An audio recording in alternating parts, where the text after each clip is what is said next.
So there could be many different reasons why hiring companies aren't calling you back.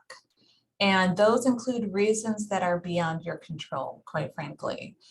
That being said, it's helpful to realize, though, that the mindset a person should have when it comes to being selected for interviews and moving forward in the process, it's not a contest about whether you meet the baseline standards that are set in the job posting, right? The bar is so high now from companies, and they're wanting people to not just meet within a reasonable percentage of such requirements or qualifications, but there are other kinds of attributes that these companies, quite frankly, they're in the market where they can pick and choose who they consider to be a suitable and appropriate pool.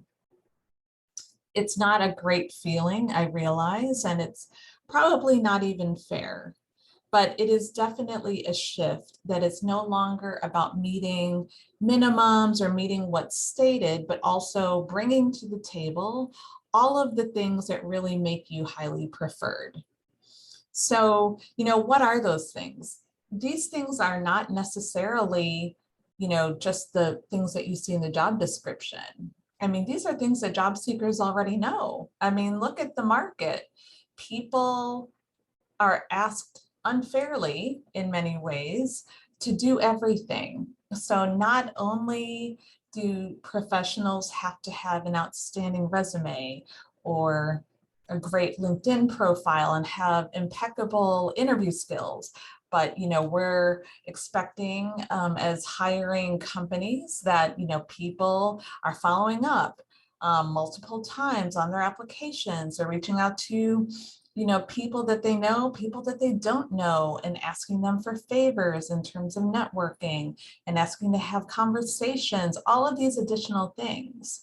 So, the idea here is that it's really not a game anymore where you could just submit an application and boom, someone will call you. I know that there have been times, in the last few years and even much more back, where people were able to do that, but nowadays the game is different. And yes, it can be a bit exhausting, but it is absolutely true that in most cases, people who are doing the most get the traction that they want much more than those doing the least, right? So, the idea here is not so much to make you feel bad about like, are you doing enough? But it's taking stock, right, of hearing what the job market is saying to you.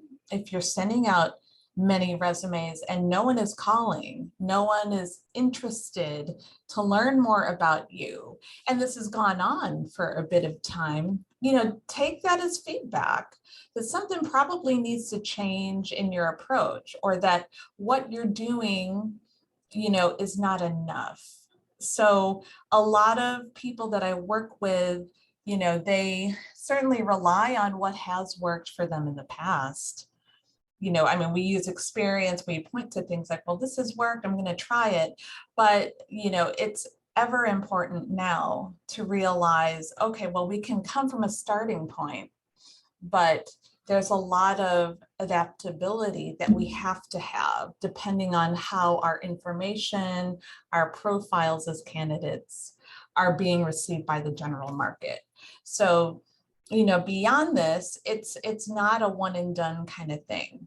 You definitely have to put it out there, see what the feedback is. If something is not working, I would definitely try to listen to the feedback, get insight from people that you trust, be it a former colleague who seems pretty savvy, or manager. You can even hire a coach for that matter, but even that, you don't have to do that.